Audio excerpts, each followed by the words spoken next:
Welcome to GovCon Unscripted, where we dive into the unfiltered stories and strategies from all around the world of government contracting.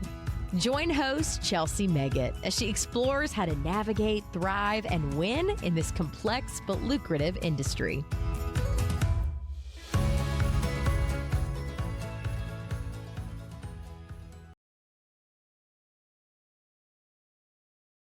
All right. Hey, everyone, and welcome back to GovCon Unscripted. I'm your host, Chelsea Meggett, and today I've got with us David Doerrier, communications expert with Present Your Way to Success. David, who are you and what do you do? That's a great question. Who am I? I'm still trying to figure that out after 67 years. So who am I and what do I do? Now I work with subject matter experts, business executives, folks that are needing to talk to audiences from any type of stage, and they're looking to make sure that their message is not only clear and engaging, but also sticky, so it stays with them and it's memorable. That is one of my favorite words, and people often give me a weird look or a side eye, but sticky is the name of my game, being memorable and making sure that you resonate and you last with others. So tell us a little bit more about what you do. What's your company? Company is presentyourwaytosuccess.com. And my background comes from training and development. I was a retired Air Force, I guess a government contractor to a certain degree.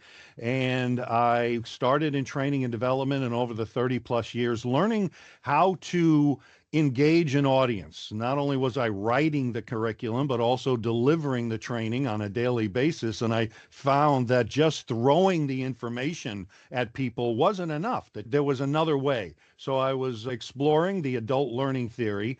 And along the way in my corporate career, I was training trainers to training executives to be better at conferences and so on, and loved that part of the job.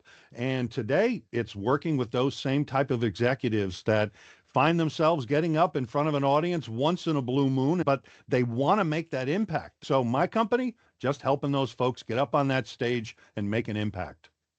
Now, I'm real familiar with the federal training enterprise in basically all the service branches and throughout the federal government. And I think I'm not the only one in our audience who's probably been bored to sleep by PowerPoint more times in my life than I'd care to admit. Is that something that's still happening, or are you an advocate for PowerPoint presentations or the long PDFs you scroll through? How does that follow into your work? Perfect question. A lot to unwrap in that thing. So first of all, are there people still getting up and just reading their PowerPoint and people that are boring? Yes, because those are my clients. Thank God. There's a ton of them. But the problem is they don't know that they're boring. And here's the problem. Subject matter experts. I've gone to school for this. I've got a doctorate in this. I've got all the education in the world in whatever that subject is. So who better to stand up in front of an audience than me with all of this knowledge? That's where the problem comes in. Yes, having the knowledge is extremely important, but the foundational skills for your job, for your career, the foundational skills that make you successful, you also need those same foundational skills when it comes to public speaking. There is, how do you engage an audience? How do you open? How do you close? How do you create transitions? It's an art form. It's something that has to be learned. So the other question was about PowerPoint. Yes, you have three types of learners in your audience. You have the audio learner, you have the visual learner, and you have the kinesthetic learner, the one that wants to feel it and so on.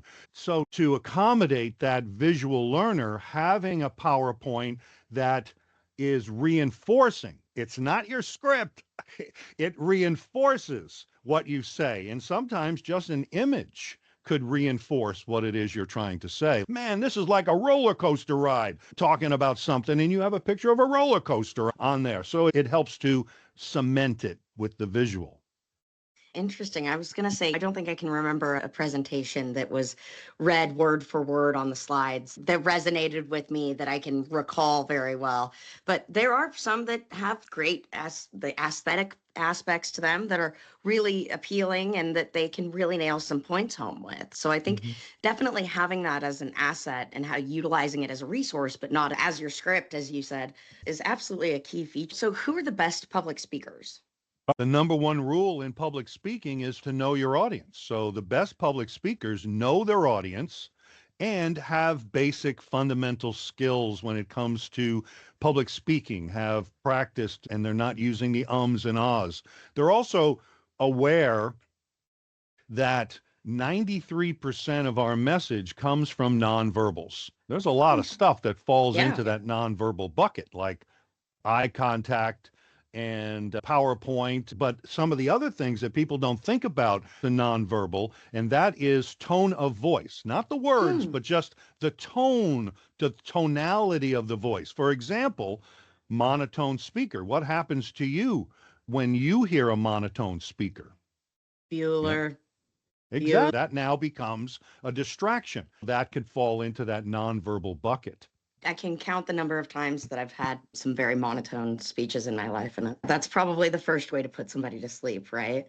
Yeah, yeah. So you asked the question about what makes a great public speaker. Those certainly are the basics, understanding your ABCs, understanding the foundational skills, A, agenda, B, your beliefs, and C, the 5 core communication skills of listening to your audience, of breathing properly, of using vocal variety, of understanding your nonverbals, and eye contact. That's the other one, 5 of them. That's fantastic. What about jargon and excessively heavy language? Yes. So this goes back to number one rule, to know your audience. I use the visualization here of a swimming pool. Have you ever experienced a speaker who just opened up and was over your head and you were drowning in information? So here the speaker dove straight into the deep end of the pool and everybody's being dragged down to the deep end of the pool and we're all drowning. Some of us aren't even in the pool yet. We don't even have our swimming trunks on yet. And we're all being dragged. So here is to know your audience. Where is the audience in the pool? Are they down there at the shallow end? If they're all experts with you, yes, jargon and all of that technical mumbo jumbo is fine, but you need to understand, is my audience there? Or are they down there at the shallow end of the pool? And I need to meet them and I need to bring them slowly with me to whatever the objective is and how deep we need to go. Now, knowing your audience, it's something you might not get ahead of time. You might not get a roster of who's going to be attending your presentation. Do you have to adapt on the fly? Sure. That's another one of those foundational skills. I talked earlier about the ABCs. The agenda is the reason of having those foundational ABCs to eliminate question marks, to eliminate what ifs, to be more prepared. So A is the agenda. Who, what, where, when, why, and how. As much of that information that you can get up front is great. But let's say you have to show up, but you don't know. So what are some things? Ask a question. Who here has a fear of speaking in public? What is it about speaking in public that you really fear? Start asking some of those questions. That's a really interesting thought. I've not often been able to ask audience questions in enough presentations. Mind you, a lot of my public speaking skills and presentation skills come from early on experiences in a program called 4-H, in which I was posted in front of judges and giving poster board presentations of who, what, when, where, and why about specific topics.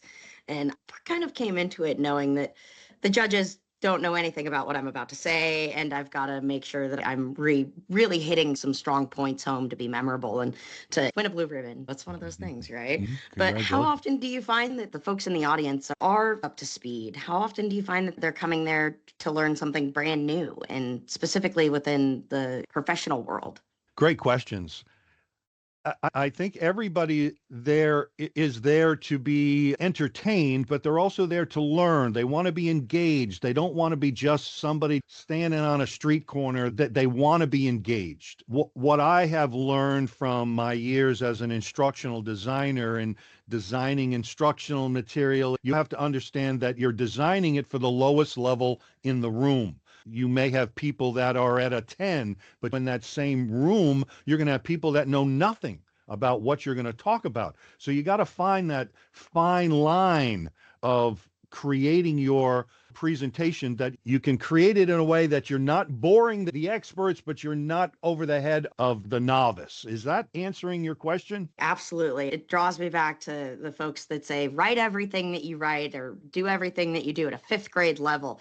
And I think to myself, what about all the high schoolers out there? What about all the people out there that know what I'm talking about? Am I going to lose them in the conversation? Am I going to lose them in the audience? And that, how do you go about doing that? That's So, such a tricky thing. well, a lot of it comes to stories, is creating analogies. For example, we're talking about foundational public speaking skills. Imagine your house. Your house has a foundation, correct? Yeah. It's holding up the house. What's going to happen when that foundation is falling apart and crumbling? If you've walked around your house one day and all of a sudden you see this giant hole and bricks on the ground, how's that going to feel? My house is probably going to fall down. Exactly. So if we look at foundational public speaking skills like a foundation of a house, then if those skills are strong, they're going to be able to hold up whatever structure you put on that thing, whatever challenges you can put on those basic public speaking skills, you're going to have it. But if your foundation is not even built yet and you start trying to put some challenges on it, it's going to fall apart. So what did you see while I was talking through this? What visual did you see? I saw the foundation being laid for a house and being able to build up a strong and robust structure upon it. Sounds like foundational skills.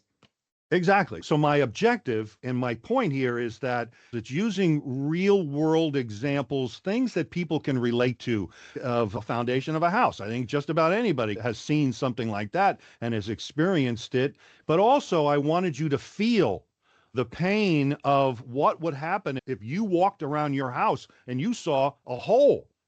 Brought me anxiety. Exactly. I wanted you to feel that as well. So here's another example of how do you keep your audience with you?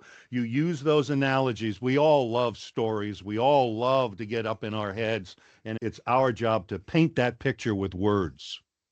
That's a fantastic way to put it. I always love that analogy, is painting a picture with words. It gives you the mental image, it gives you the physical feeling, and it gives you the contextual understanding for what you need to know coming out of that conversation.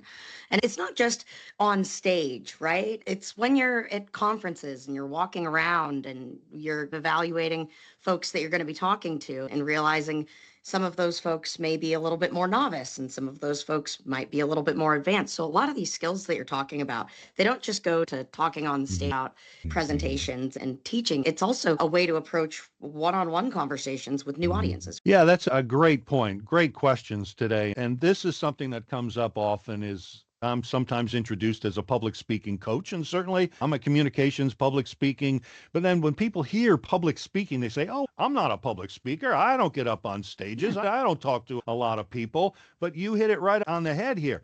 Basic public speaking skills, we're using them right now. Eye contact, vocal variety, gestures. I'm using all of my basic public speaking skills right now. One-on-one, if I'm training somebody, if I'm selling, if I have to give that impromptu 60-second at a networking event or a conference like that, 1,000 people, there you go, Chelsea, stand up. All of a sudden, here, give us your 60-second. You got to have those basic skills. That's a perfect example. I recall just maybe a year and a half ago, I was in Detroit and I was at a small business event and a bunch of small businesses in the room. And I was up giving a presentation on how to stick out and how to resonate with people. And I asked the audience, I said, who here knows their capabilities? And just about the whole room raised their hand. So I selectively picked a couple of folks and I said, okay, tell us what it is that you do. And I think everyone started out with, we're a woman-owned small business, or we're a service-disabled veteran-owned small business, and we have skills in doing some work that's with the government. And it just really occurred to me that most folks don't really necessarily have that innate 60-second elevator pitch that they've worked on and rehearsed and been able to put out there. And it ultimately resulted in me not honestly remembering, I think, any of them. Yeah, I'm glad you brought that up and you had that personal experience. And I'm feeling the pain of those individuals when you were describing it. And I can only imagine it if I was in your shoes standing on the stage just saying, oh, when is this going to end? So we Yes. can go on. Yes, very much. So, how do people understand whether or not they are sticky, if they can get up on stage and be memorable? Is there something that they can do ahead of time to ensure what they're saying is going to resonate? A number of things. One is to find a coach. Ding. Second is practice. It's like any new skill, like riding a bicycle. You're not going to learn how to ride a bicycle by reading about it in a book. You got to get up on that bicycle. You got to get up on those stages. You got to get up and you got to challenge yourself. And the one place that I recommend to all of my clients is Toastmasters. Yeah, it's the cheapest, easiest place to be up speaking on a weekly basis. Now, this is not a baking class, right? This is not you're going and making bread and you're sticking it in your No, toaster. no, What's not Toastmasters? not that Toastmasters, even though I could use some help with my waffle making, but no. But Toastmasters.org. Are you familiar with the organization? I am. Okay, good. There are a gazillion clubs all around the world. I still belong to a club. I've been on with Toastmasters on and off for 30 something years and bring all my clients to talk. And Toastmasters, for those audience members who may not be familiar with it, is a group that it's pretty casual, but they get together and they give folks an opportunity to get up and to give some conversational speeches and provide feedback. Yeah, yeah. It's a great social event.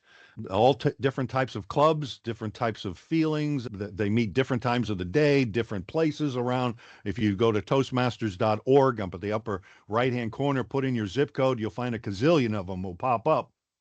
But you're right. It is casual. You can't make a mistake. But it's all about getting up and just keep doing it. Keep working through it. Work through those impromptu speaking skills. A lot of what you were just talking about, that young lady that you called on in the audience, if she had some good foundational impromptu speaking skills, which is another area that I talk about, having those basic skills to be able to stand up and just confidently stand there, even though your brain is going a gazillion miles an hour, trying to put it all together really fast, there are ways that you can work through it. If I'm called on, thank you, Chelsea, for giving me that opportunity to talk about my business for a couple of seconds. So what I did, I've used that type of introduction to get the juices flowing for a moment, but I recognized your question, I acknowledged your question, and I've given myself a couple of moments to get the brain working, and then I can spit something out. Yeah, it's a great place to be, not necessarily put on the spot, and to give yourself an opportunity to be in an environment where you can fail comfortably and you're not on a big stage, you're not in front of a massive audience. It's more peers and colleagues that are a little bit more comfortable to Yes. talk to. But yes, you are correct. However, with that said, there is the potential with Toastmasters through their competitions to get to those very large stages and eventually be crowned. Every year there is one Toastmaster that's crowned as the Oh, Toastmaster Speaker of the Year or something like that. Yes, and wow. I yeah, was unaware. yeah, that's crowned at the National Toastmasters Conference that had each year. Here in Atlanta, upcoming in May, we have our district conference here, which we have our competitors that were competing for that international speech contest here locally, and they have the potential of moving forward. I didn't even realize that. I love it when I learn something new. Lots of competitions. So, I guess for folks that feel confident public speaking, I oftentimes find that they have what I typically refer to as some sort of anchor or something that they use themselves to reduce that anxiety. I think everybody probably gets when they go on stage, when they're in front of a big audience of folks that may be their superiors, that may be a mix of their superiors, their peers, and their colleagues. How do you suggest and how do you recommend folks approach that anxiety before they get on stage? Great question. So far, I usually will ask the question to the audience, who here gets nervous or gets anxious before you get up on stage? And that's me. Exactly. It's me too. Always got the butterflies. It's me too. And I say that if anyone didn't raise their hand, you probably aren't trying hard enough. It's a normal feeling. Also, reframing that from thinking of it as nervousness or anxiety, but think of it as of excitement, because it's the same kind of feeling. Man, I'm anxious to get up on that stage. But if you are nervous, yes, it's natural. So how do you work through it? Number one is prepare. Practice, understand your ABCs, your who, what, where, when, why, and how. Get as much of that information out of the way before you get up on stage. That's where is the stage? Where is it located? How do I find the room? Who do I talk to? It's every minute detail. Is there a microphone? Do I have to scream to the entire audience? Do I have to stand at the same level? Am I going to be raised? All of these things. Beliefs. This is where your agenda, your beliefs, your core communication skills, all of these things are important, but this is where people sometimes run into the problem, and that is, I can't do it. There's no way I can get up on that stage. I'm too nervous. Guess what? You've set yourself up for failure. Being nervous is normal. Having anxiety is normal. So what do? You prepare, you practice, you do for me, I do deep breathing exercises. I'll stretch. I'll find a room somewhere. If I'm staying in the hotel, I'll go back up to my room and stretch and jump up and down, use some light weights down in the gym. Deep breathing exercises, because I look at us as speakers as we're just like athletes, musicians, a dancer, and a singer. A singer, I got to prepare my voice. I got to practice my voice. As a dancer, as a ballerina, for example, you're using your body to tell a story. As a speaker, I'm using my stage, my body, my gestures to tell the story. As a musician, I've got to know how to use my instrument. That's my body, how to take care of it. And also as an athlete, any professional athlete's not going to get dressed at home, jump in the car, and just get right up on that field. They're going to prepare themselves. And we have to do the same thing. We've got to prepare our mind. We got to prepare our body, just like we're going into a boxing match. Very much. It's a lot of how I refer to it as mental gymnastics and making sure that you're mentally flexible and not just physically flexible, but mentally flexible and ready to go in. And sometimes you've got to adjust and adapt to the audience, and sometimes you've got to adjust and adapt to the scenario, and being willing and able to do that. And it's not always easy. No, it's not easy. And I got caught not just a few weeks ago where my anxieties, where I was on a virtual call and I get anxious. Still get anxious a lot, and I'm working on it. Is that loss of control. When in a room, I feel I can control that room a lot more in the room. But in Zoom world, I feel at times I can lose control and something happened. It threw me off and I cut somebody off. It wasn't a nice scene. Yeah, that kind of goes to a point that I'd like to discuss as well, is how do you avoid being negatively sticky? How do you avoid leaving a bad taste in people's mouths, leaving a bad impression? Oh, okay. Great question. First of all, everybody in your audience is going to be completely different. There's somebody that may be watching this today and hearing me and going on and my voice, and who knows, it could be triggering somebody. You just never know.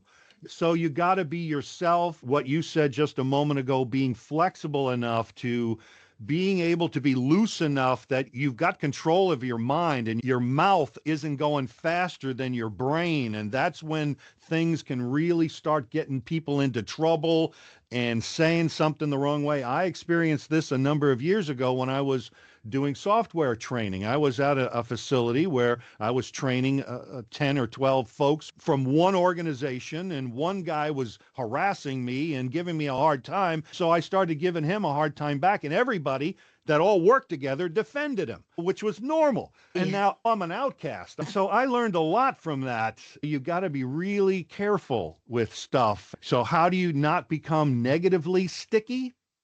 I think it's being prepared, being professional, listening to people, going in with a positive attitude of that mindset.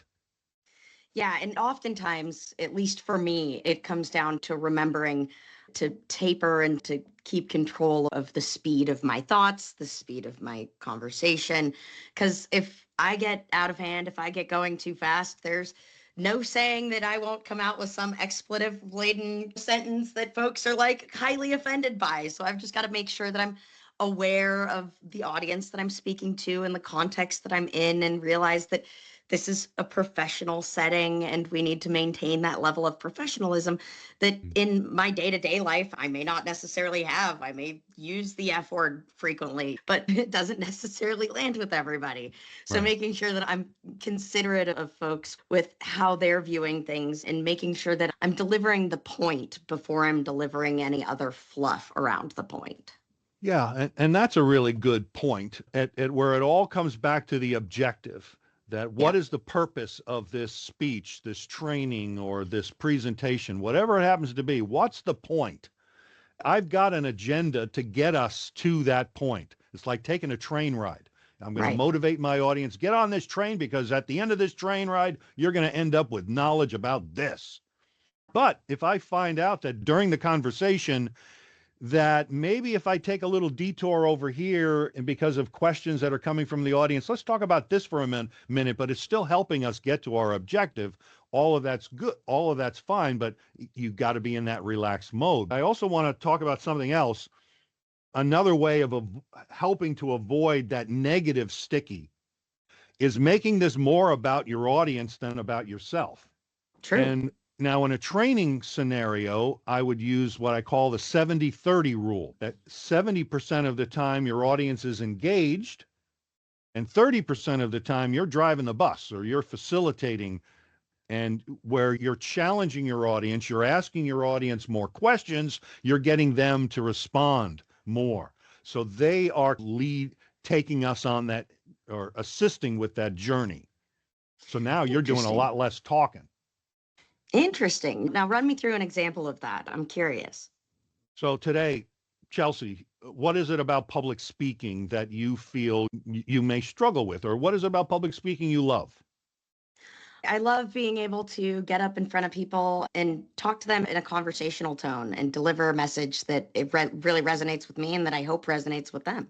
It makes me incredibly anxious. I still get the butterflies in my stomach whenever I get up on a big stage or walk into a room with a bunch of people that I don't know. But I often find that I've got to recalibrate a little bit and take note and read the room a bit and get a Yeah, sense for the folks that I'm talking to. So I right. think that's probably getting laughed out of a room because I don't know what I'm talking about is probably my biggest fear. So you mentioned about being anxious. How is that affecting your speech? And I guess you wanted an example and we can Yeah. continue on. So what I was looking for here was I can continue with questions. Yeah. And it was like you said, anxious. What is it about anxious that you feel is interfering with your speech? If you could eliminate that anxious, how could that affect going forward? Would that help you get to your objectives faster? So now I'm making it more about the audience. If our objective for this class is that by the end of it, people understand the ABCs of speaking in public, then I want my audience to do a lot more of the talking.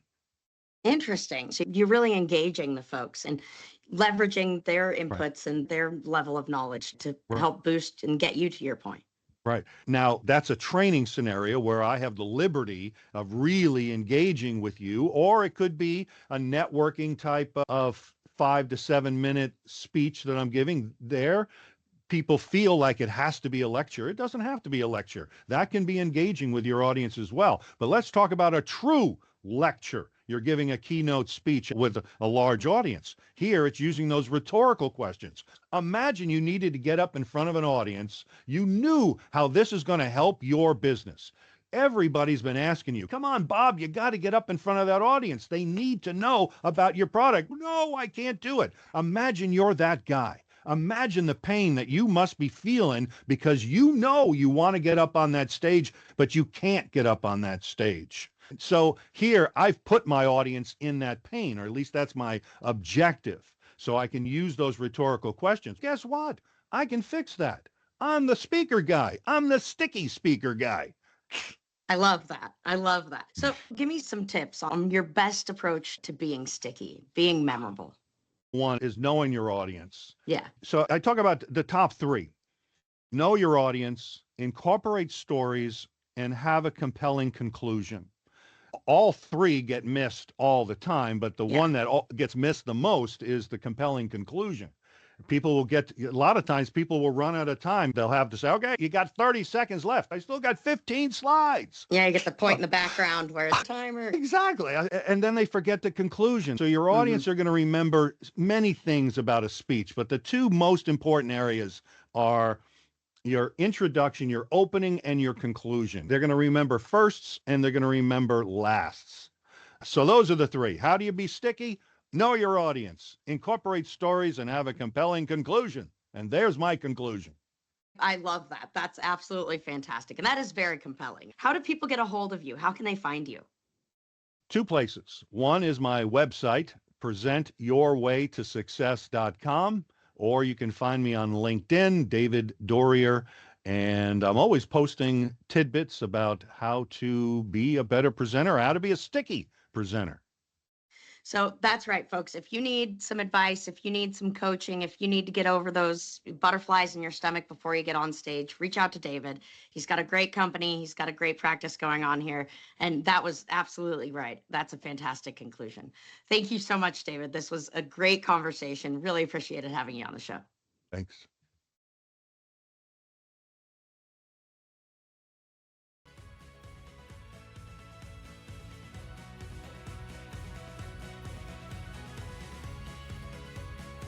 Thanks for listening to this episode of GovCon Unscripted with your host, Chelsea Meggett. Do you have a GovCon story or need guidance in government contracting? Connect with Chelsea on LinkedIn to be a guest on the show or to enhance your business strategy.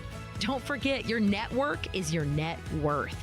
If you liked what you heard, don't forget to subscribe, leave a review, and share this episode with your growing GovCon community.